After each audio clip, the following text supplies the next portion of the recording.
to you all, so I won't be too long. I know we're short on time. My name is Abigail Ndikum, and I'm the founder of the Yale Africa Innovation Symposium.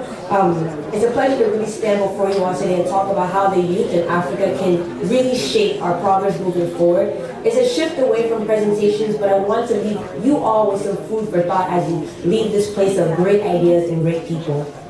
I believe the problems that plague our continent today are not solely the result of poor governance and a lack of democracy.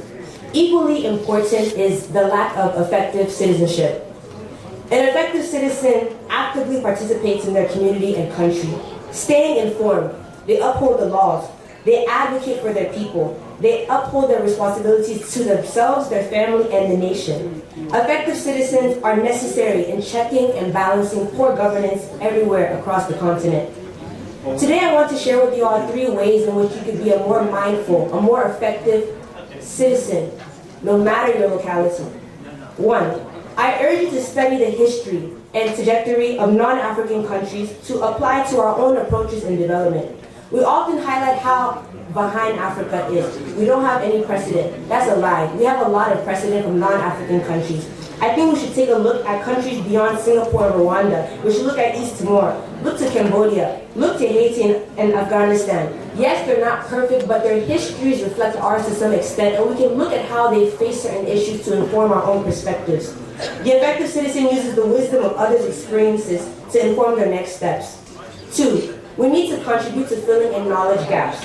We face critical knowledge gaps in the supply chain for medication, education curriculums, climate change, and more. The World Bank says that African researchers only produce 1% of world research. 1%. We need to fill that gap. So I urge you all, go out and write. Write. I tell my friends, write. Create blog posts, write books. Go on social media. We need to own our stories and document them ourselves so that our future generations can have something to look back on. So the effective citizen picks up their pen or their laptop and writes to educate the next generation. 3rd, have a righteous anger. We suffer from complacency, lost hope, unaccountability, and selfishness. The leaders of independence fought, but today, less and less people are willing to get up and go to the streets to counter the governments and the nonsense they're doing across our continent.